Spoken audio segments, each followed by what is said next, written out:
Cette fois, le président du Niger n'a pas parlé sous le coup de l'émotion. Il a parlé comme un chef de guerre politique. Cette nuit à Niamey, ce n'était pas une simple tentative d'infiltration. C'était un message.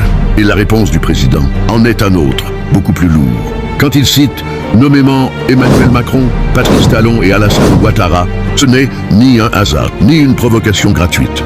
Il brise un tabou, parce que dans le langage diplomatique africain, on accuse sans nommer. Lui a fait l'inverse. Il a nommé pour désigner les centres de commandement. La vérité, la voici. Macron n'est pas cité comme individu, il est cité comme symbole du système France-Afrique. Le système qui refuse de perdre le contrôle stratégique du Sahel.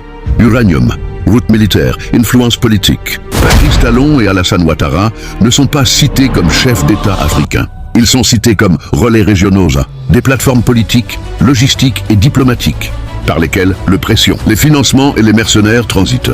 Pourquoi à l'aéroport de Niamey? Parce que ce n'est pas un aéroport. C'est un nœud militaire, une porte d'entrée stratégique, le cœur de la souveraineté aérienne nigérienne. Frapper l'aéroport, c'est dire « Nous pouvons paralyser l'État quand nous voulons ». Mais l'opération a échoué. Et surtout, elle a révélé quelque chose de nouveau. Quand le président dit « Nous ne resterons plus les bras croisés », ce n'est pas une menace verbale. C'est un changement de doctrine.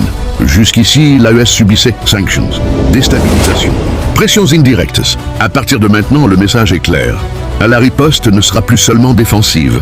Cela sous-entend 3 choses majeures. Fin de la tolérance envers les États africains utilisés comme base arrière. De guerre de renseignement ouverte, identifier, exposer, neutraliser les réseaux. Une nouvelle alliance sécuritaire active, notamment avec la Russie, assumée publiquement. Quand il remercie les partenaires russes, ce n'est pas symbolique. C'est une annonce stratégique. Le Niger n'est plus seul et ne fait plus semblant.